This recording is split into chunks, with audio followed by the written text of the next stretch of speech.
The majority of new streamers quit before their third month. Sounds unbelievable, right? But it's true.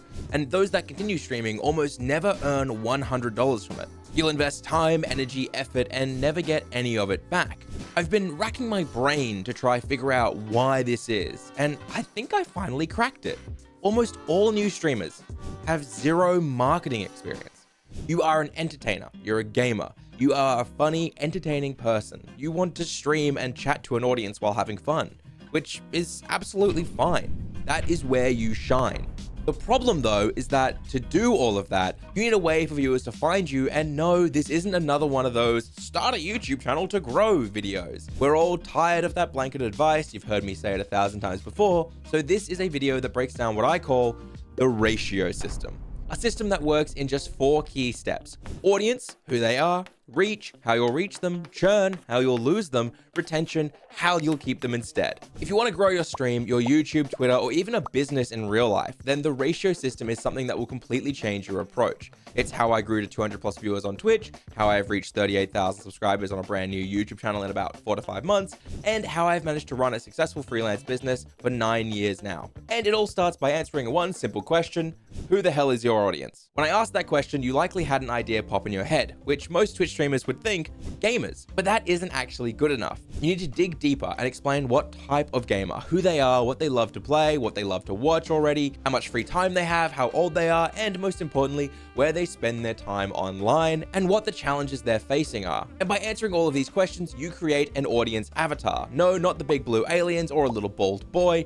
The easiest way to explain is for me to show you my avatar from my side channel. My avatar is called Jake, and he loves Pokemon. Jake's between 18 to 30, he grew up playing Pokemon and Nintendo games, much like myself, and still plays every generation that comes out. He spends most of his time on YouTube, Twitch, and Reddit, specifically watching channels like Alpharad, PointCrow, Floydson, and reading subreddits like r/Stunfisk and r/Pokemon. When he is busy or waiting for something, he likes to scroll YouTube Shorts on his phone, but he worries it's bad for him. He does it anyway, of course, because he just can't stop. Jake's challenge is Pokemon is too easy these days, and it's a bit boring to watch, so he wants to see his favorite games played in a way that makes them feel fresh.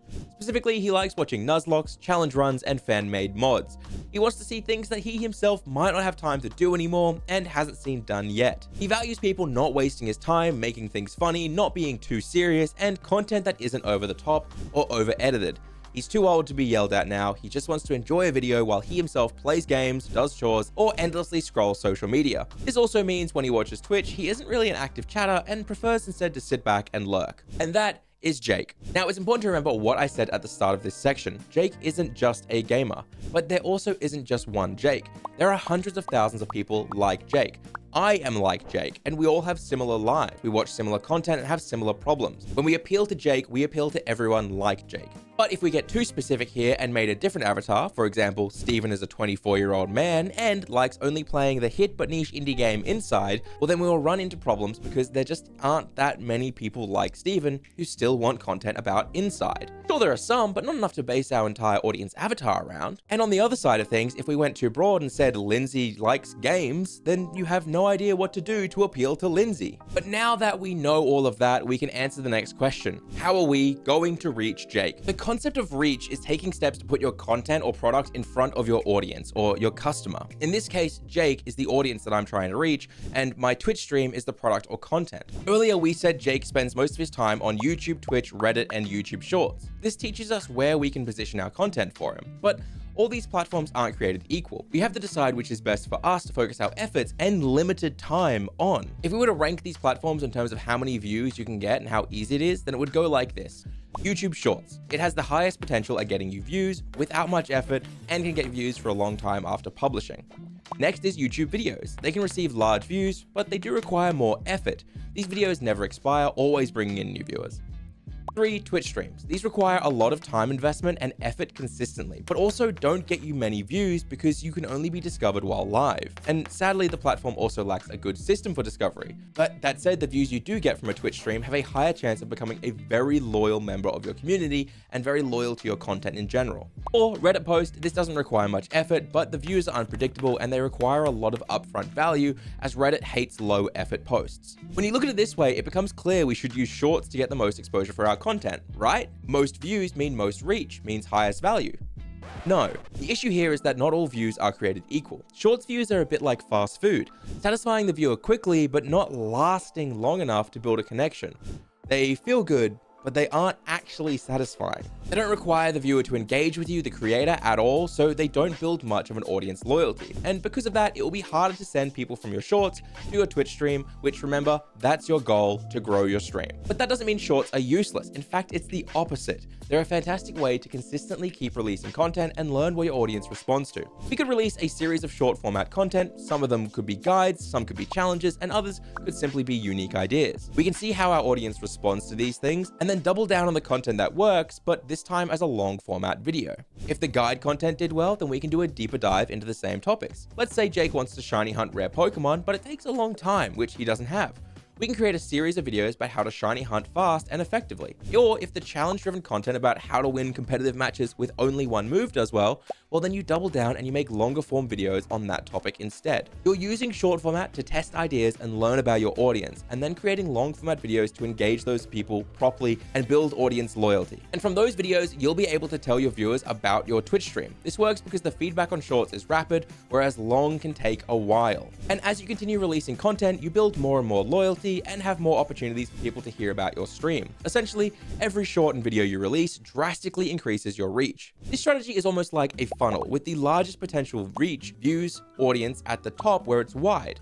And the further down we go, the potential reach gets smaller while the potential audience loyalty gets stronger. But with this strategy, you're creating content that brings in the most possible people, and then you draw them down that funnel through your other content to build loyalty. Now, it's important to remember your audience might not be Jake, and because you're serious about content creation, you built your own avatar and you're taking notes as you watch the video. You're not just sitting there pretending to listen while you play a game on your second monitor. So your avatar might not be in the same places as Jake. But to be honest, if you're a streamer making content about games, they likely are in the same spots, spending time on the same platforms, but they just have their own interests, hobbies, and things that appeal to them that you need to understand and target instead of what I'm targeting. But appealing to your audience is easier said than done. And when we stop appealing to our audience, we reach the next stage: churn, or churn rate. Essentially, this means the rate of viewers you're losing over time. And look, losing viewers is a natural part of content creation. People get bored, interests change, hobbies evolve, work and school get busy, and that is totally normal.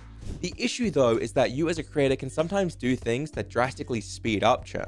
Let's say you've built your entire audience around one topic, like Pokemon, and suddenly you shift your content to a new topic, like Apex Legends. You're going to increase your churn rate, essentially losing viewers because you're no longer appealing to your audience. A big reason why we make sure that our audience avatar isn't super specific, such as one tiny little game, or super vague like all games, is so that we are able to have room to do a few different types of content and always seem to have new people interested in the topic who can fill in for those who leave because of our churn rate. That said, sometimes a topic will just have a naturally high churn. For example, channels like vidIQ or Stream Scheme appeal to people getting into content creation. And as we know, it's really easy to start content creation, but it's also really hard to be successful.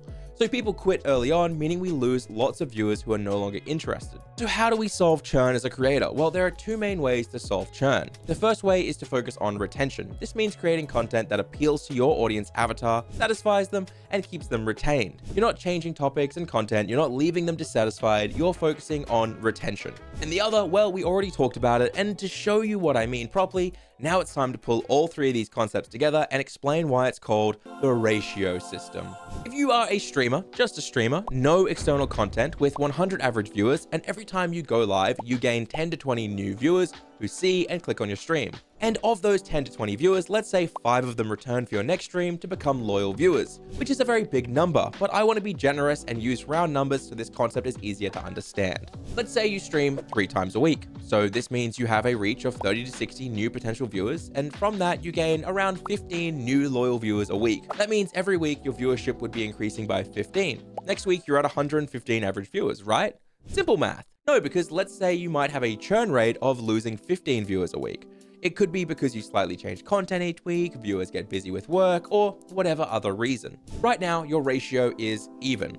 You're not growing, but you're not growing. Your reach is level with your churn. This is where most streamers get stuck, by the way. But if your churn increases, let's say to 20 instead of 15, you start losing more viewers than you're gaining. In response to this, you decide to focus on retention. So you try to stick to one type of content that you built your audience on. And for a while, this works. You retain viewers and gain the same amount, so you stop falling backwards. But viewers are getting bored of it after a few weeks because you're doing the same thing. So that doesn't help for long, and you start going backwards. What do you do next? That's right, if you can't lower your churn rate, you want to increase your reach instead. Sure, you could add another stream to your weekly schedule, giving you potentially 5 new loyal viewers. But remember, if we go back to our audience avatar, we go back to our understanding of where they spend time. We know that streaming isn't our best option. You're only increasing your reach while you're live, and that means the total potential viewers is incredibly low. So, using what we learned, instead you start posting shorts. You start posting YouTube videos based on what shorts were successful. And this increases your reach. You bring in new viewers who see your brand and your content even when you're not live. When you're asleep, you are increasing your reach. You outpace your churn, and this is the core of the ratio system. The concept of using your knowledge and the research of your audience and what they like to reach them. You create content that continues to appeal to them to retain them. And those two steps combined allows you to have a higher ratio of viewers coming in than you are losing through churn. So to summarize this entire video, if you want to grow your stream, you need to increase your reach, lower your churn, and know your audience. And that's why you'll click this video on how I grew 38,000 subscribers and 20 million views in 5 months using YouTube Shorts. See you next week.